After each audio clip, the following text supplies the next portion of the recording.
ಇದೇ ಬೆಣ್ಣೆ ತೂಕ ಮಾಡೋ ತಕ್ಕಡಿ ನೋಡಿ. ಈ ಕೋಲ್ ಇರುತ್ತಲ್ಲ, ಈ ಕೋಲಲ್ಲಿ 3 ಲೈನ್ಸ್ ಇರುತ್ತೆ. ಆ 3 ಲೈನಲ್ಲಿ ಎಲ್ಲೋ ಮಧ್ಯ ಲೈನಿಗೆ ಈ ದಾರ ಇಟ್ಕೊಂಡು ಒಂದು ಸೇರ್ ಬರೋ ಅಷ್ಟು ತೂಕ ಹಾಕಿ ಕೊಡ್ತಾರೆ. ಎಲ್ರಿಗೂ ನಮಸ್ಕಾರ. ನಾನು ಮತ್ತೆ ಈಗ ಬೆಂಗಳೂರು ನೋಡ್ತೀನಲ್ಲ, ಸೊ ಹಾಗಾಗಿ ಬೆಣ್ಣೆ ಎಲ್ಲ ತಗೊಬಿಟ್ಟು ಬರೋಣ ಅಂತ ಹೋಗ್ತಾ ಇದ್ದೆ ಇಲ್ಲೇ ಊರಲ್ಲಿ.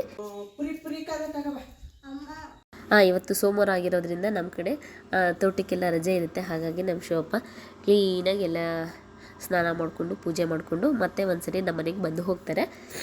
ಹಾಗಾಗಿ ಪುರಿ ಖಾರ ತಗೊಬರೋಕ್ಕೆ ಹೇಳಿ ಕಳಿಸ್ತಾ ಇದ್ದು. ಪುರಿ ಖಾರ ತಗೊಬರೋಕ್ಕೆ ಹೇಳಿ ಇವತ್ತು ಸೋಮವಾರ ನೋಡಿ. ಹಿಂಗೆ ನಮ್ಮ ಶಿವಪ್ಪ ಇವತ್ತೊಂದಿನ ರಜೆ ಇರುತ್ತಲ್ವಾ, ಹಾಗಾಗಿ ಬೆಳಗ್ಗೆ ಬರ್ತಾರೆ ಮತ್ತೆ ಸಂಜೆ ಬರ್ತಾರೆ. ನಾನಿನ್ನ ನಾಳೆ ನಾಡಿದ್ದು ಹೋಗ್ತೀನಲ್ವಾ, ಹಾಗಾಗಿ ನೆನೆಸ್ಕೊಂಡು ಬೇಜಾರಾಗುತ್ತೆ. ಹಿಂಗೊಬ್ಬರೇ ಹೋಗ್ತಾ ಇರ್ತಾರೆ. 10:30 11 ಗಂಟೆ ಆಗಿದೆ ಟೈಮು. ಹಂಗೆ ಹೋಗೋದನ್ನ ನೋಡ್ತಾ ನಿಂತ್ಕೊಳ್ಳೋದು ಒಂಥರ ಬೇಜಾರಾಗ್ತಾ ಇರುತ್ತೆ. ಹಾಗೆ ಅದಕ್ಕೆ ನೋಡ್ತಾ ನಿಂತ್ಕೊಳ್ಳೋದು. ಬನ್ನಿ ಇವಾಗ ಬೆಣ್ಣೆ ತಗೊಬಿಟ್ಟು ಬರೋಣ.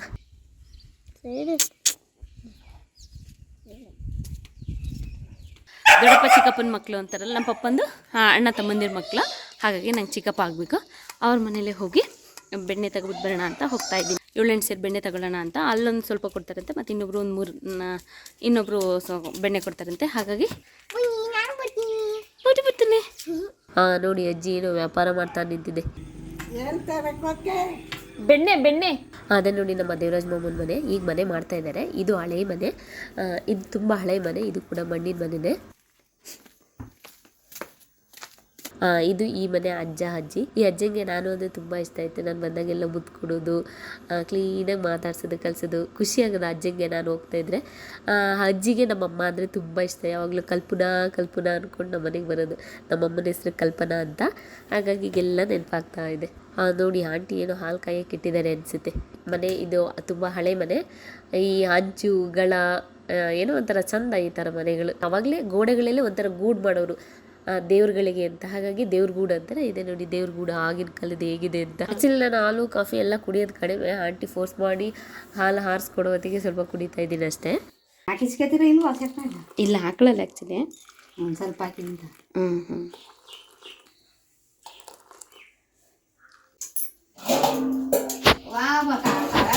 ಮಾಡಿಲ್ಲ ಅಂದ್ರೆ ಬಸಿ ಹೊತ್ತಾಕಲ್ಲ. ಬಿಸಿಲು ಕಾಸ್ಕೋಬೇಕು. ಸಂದುವೆ ಕೈಗೆಲ್ಲ ಎಂಟು ಕೇಳ್ತೈತೆ ಅಂತ ಎಲ್ಲ ನಚ್ಕಿಟ್ಟು ಬಿಸಿನೀರಲ್ಲಿ ತೊಳಿಬೇಕು.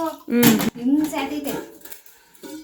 ಅಂದರೆ ಬೇರೆಯವರಿಗೆ 3 ಸೇರಿಗೆ ಹೇಳಿದ್ವಿ. ಮತ್ತೆ ಆಂಟಿ ಹತ್ರ 3 ಸೇರಿ ಇತ್ತು. ಹಾಗಾಗಿ ಇವತ್ತು 3 ಸೇರಿ ಇಸ್ಕೊಂಡು ಹೋಗಕ್ಕೆ ಬಂದಿದ್ದೀನಿ. ಮತ್ತೆ ನಾಳೆ ಇನ್ನೊಂದು ಸೇರಿ ಕೊಡ್ತಾರಂತೆ. ಮತ್ತೆ ನಾಳೆ ಬರ್ತೀನಿ. ಸೊ ಆ ವಿಡಿಯೋನು ಒಟ್ಟಿಗೆ ಸೇರಿಸ್ಬಿಟ್ಟು ಹಾಕ್ತಾ ಇದ್ದೀನಿ ಅಷ್ಟೇ. ಈಗ ಇರ್ಬತ್ತವೆ ತಲಕಡಕ್ಕೆ ಪೌಡ್ರ್ ಹಾಕಿ ಇಟ್ಕೋಬೇಕು. ಇರ್ಬತ್ತವೆ ಅಂತ ಅಕ್ಕಿ ತಗೋಗಿ ಅಂದದ್ನು.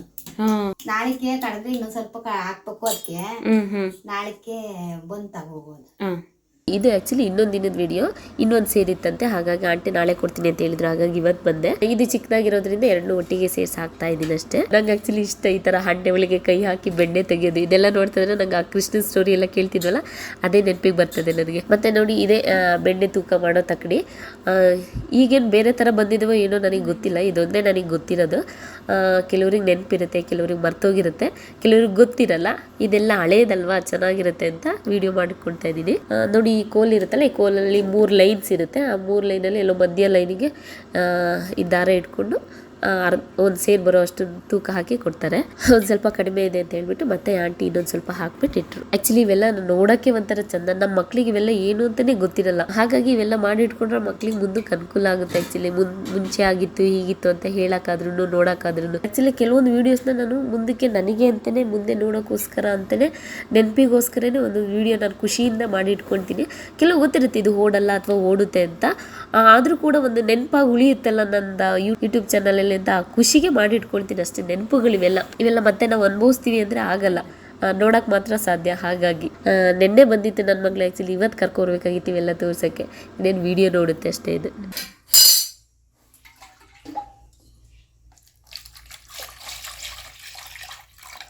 ಅಕ್ಕಗೆ ತುಂಬ ಬೇಕಾಗಿತ್ತು. ಇಲ್ಲೊಂದು 3 ಸೇರು ತಗೊಂಡು ಮತ್ತೆ ಇನ್ನೊಬ್ರು ಯಾರೋ 3 ಸೇರು ತರಿಸ್ಕೊಟ್ರು.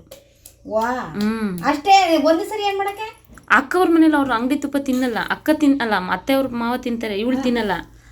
ಒಂದೇ ಸರಿ ಈಗ ಹೋಯ್ತಲೇ ಇರ್ತಿರಲ್ಲ, ತಗೋಗ್ಬೋದಲ್ಲ. ಆದ್ರೆ ಇನ್ನೇನು ಯಾರಿಗೂ ಕೊಡಕ್ಲಿಕ್ಕೆ ಬೇಕಂದ್ರೆ ಅಮ್ಮಗೆ ಹೇಳಕ್ ಹೇಳು.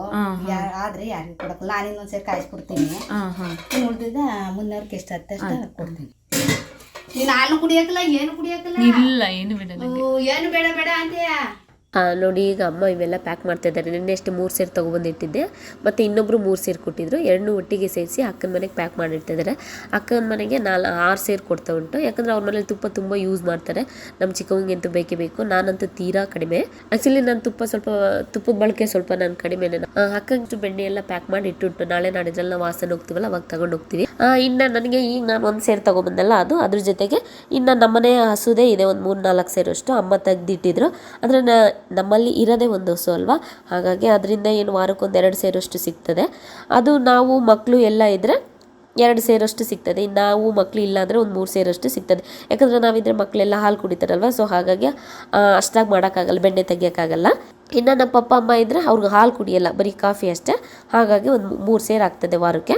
ಒಂದು ತಿಂಗಳಿಗೆ ಒಂದು 10-12 ಸೇರು ಆಗ್ತದೆ. ಅದು ನಾನು ಬಂದಾಗ ಎಷ್ಟು ಮಾಡಿರ್ತಾರೆ ಅಷ್ಟು ತುಪ್ಪ ತಗೊಂಡು ಹೋಗ್ತೀವಿ.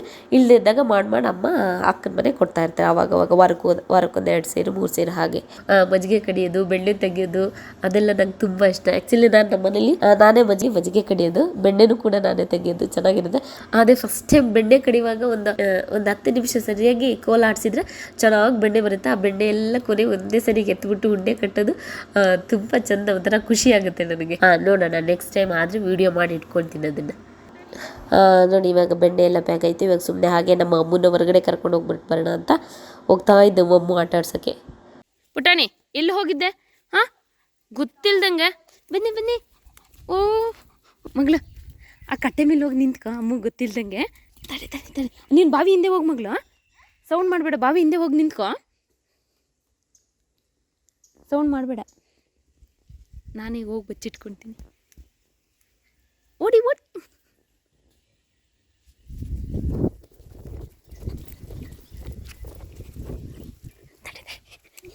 ಮಾತಾಡ್ಬೇಡ, ಎಲ್ಲಾದು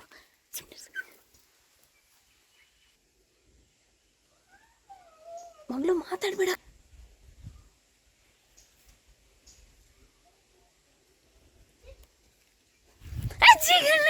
ಅಲ್ಲಿ ಹುಡುಕ ಬಂದ್ಬಿಟ್ರಿ.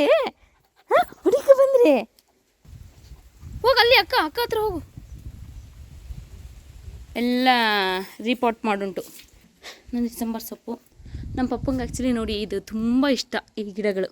ಇದರಲ್ಲೇ ವೈಟ್ ಇದೆ ಮತ್ತು ಪಿಂಕ್ ಇದೆ, ತುಂಬ ಕಲರ್ಸ್ ಇದೆ. ಇಲ್ಲಿ ಪಪ್ಪನೇ ಇವೆಲ್ಲ ಬೇಕು ಅಂತಲೇ ಈ ಥರ ತಗೊಬಂದು ಅವರೇ ಮಾಡ್ಕೊಂಡು ಇಟ್ಕೊಂಡಿರೋ ಅಂಥದ್ದು. ಇದು ಎಲ್ಲೆಲ್ಲಿಗೂ ಹೋಗ್ತಾ ಇರ್ತವೆ ಒಂದೊಂದ್ಸರಿ ಪಾಟ್ಗಳು ಬಂದಾಗ ಬಿಸಿಲಿಗೆ. ಇದು ಮೆಣಸಿನ್ಕಾಯಿ ಗಿಡಗಳು, ಸಸಿ. ಇದನ್ನ ಅವಾಗ ಹೊರಗಡೆ ಕಿತ್ತು ಹಾಕೋದು, ದೊಡ್ಡವಾದಂಗೆ ಯಾವ್ಯಾವ ಪ್ಲೇಸಿಗೆ ಬೇಕೋ ಹಾಕಿದ್ರೆ ಮನೆಗೆ ಎಷ್ಟು ಬೇಕೋ ಅಷ್ಟು ಹಸಿರು ಮೆಣಸಿನ್ಕಾಯಿ ಬಿಡುತ್ತೆ. ಇದು ನಿತ್ಯ ಪುಷ್ಪ ಅಂದರೆ ಯಾವಾಗಲೂ ಬಿಡುತ್ತೆ, ಯಾವ ಬಿಸಿಲಿರಲಿ ಮಳೆ ಇರಲಿ ಆ ಟೈಮಲ್ಲಿ ಬಿಡುತ್ತೆ ನಿತ್ಯ. ಹಾಗಾಗಿ ನಿತ್ಯ ಪುಷ್ಪ ಅಂತ. ನೀವುಗಳು ಏನಂತೀರೋ ಗೊತ್ತಿಲ್ಲ, ಕೆಲವರು ಅದಲ್ಲ ಇದು ಅಂತ ಹೇಳ್ತಾ ಇರ್ತೀರಾ. ನೀವು ನಿಮ್ಮ ಕಡೆ ಹಾಗೆ ಹೇಳ್ಬೋದಷ್ಟೇ. ನೋಡಿ ಇದು ಕ್ರೋಟಾನ್, ಇದರಲ್ಲಿ ತುಂಬ ಕಲರ್ಸ್ ಇದೆ. ಅಂದರೆ ಇದು ನೋಡಿ ವೈಟ್ ಮತ್ತು ಆರೆಂಜ್ ಮಿಕ್ಸ್ ಇದೆ. ಇದು ಪ್ಯೂರ್ ವೈಟ್ ಇದೆ, ಮತ್ತು ಇದು ನೋಡಿ ಪ್ಯೂರ್ ರೆಡ್ ಇದೆ. ಇದು ವೈಟ್ ಮತ್ತು ಲೈಟ್ ಪಿಂಕ್. ಇದು ಮೆರೂನ್ ಇದೆ, ರೆಡ್ ಕಾಣಿಸ್ತಿದೆ ಬಟ್ ಮೆರೂನ್. ಇದು ನೋಡಿ ಈ ಫ್ಲವರ್ಗೂ ತುಂಬ ಡಿಫ್ರೆನ್ಸ್ ಇದೆ. ಇದು ಒಂದು ಸ್ವಲ್ಪ ಆರೆಂಜ್ ಥರ ಇರುತ್ತೆ, ಇದು ಮೆರೂನ್. ಈ ಥರ ಅಲ್ವೇ ಅಲ್ಲ, ವಿಡಿಯೋದಲ್ಲಿ ಬರ್ತಾ ಇರೋ ಥರ ಇದು ಇಲ್ವೇ ಇಲ್ಲ. ಇದು ಚಂದ, ಇದು ಬರೀ ಗಿಡದಲ್ಲಿ ನೋಡೋಕ್ಕೆ ಚಂದ, ಬೇಗ ಬಾಡೋಗುತ್ತೆ ಅಷ್ಟೇ. ಅದರಲ್ಲಿ ಅದೊಂದು ಕಲರ್. ಇದು ನೋಡಿ ಇದು ಬರೀ ಒಂದೆಳೆ, ಅದು ಇದೇ ಥರದ್ದು. ಇದು ಇದೇ ಬೇರೆ ಜೊತೆ, ಅದೇ ಬೇರೆ ಜೊತೆ, ಬಟ್ ನೋಡೋಕೆ ಒಂದೇ ಥರದ್ದು, ಬೇಗ ಬಾಡೋಗುತ್ತೆ. ಇದು ಗಿಡದಲ್ಲಿ ನೋಡೋಕಷ್ಟೇ ಚಂದ. ಅದರಲ್ಲಿ ಇದು ಪಿಂಕ್. ಎಲ್ಲ ಪಿಂಕ್ ಕಲರ್ ನೋಡಿರ್ತಾರೆ. ಇದು ಬ್ಲೂ ಕಲರ್. ಇದೇ ಹೂಗಳು ಮತ್ತೆ ರಾತ್ರಿ ಸಂಜೆ ಆಗ್ತಿದ್ದಂಗೆ ಮುಳುಗು ಬಿಡುತ್ತೆ, ಮಗ್ಗಾಗ್ಬಿಡುತ್ತೆ. ಬೆಳಗ್ಗೆ ಆಗ್ತಿದ್ದಂಗೆ ಮತ್ತೆ ಅರಳುತ್ತೆ. ಇದು ನಮ್ಮ ಮನೇಲಿ ಚಿಕ್ಕದಾಗಿ ಮಾಡಿ ಇಟ್ಕೊಂಡಿದ್ವಿ. ಇದರಲ್ಲಿ ಎಷ್ಟು ಹಾವು ಕಪ್ಪೆಗಳಿದಾವೋ ಗೊತ್ತಿಲ್ಲ. ನೋಡಿ ಪಾಪ ನಮ್ಮ ಪಕ್ಕದ ಮನೆ ದೊಡ್ಡಮ್ಮ ಕೊಟ್ಟಿರೋದು. ಓಕೆ, ಇವತ್ತಿಗೆ ಈ ವಿಡಿಯೋ ಮುಗಿಸ್ತಾ ಇದ್ದೀನಿ. ನಾಳೆ ಇನ್ನೊಂದು ವಿಡಿಯೋದಲ್ಲಿ ಸಿಗೋಣ. ಎಲ್ರಿಗೂ ಧನ್ಯವಾದಗಳು.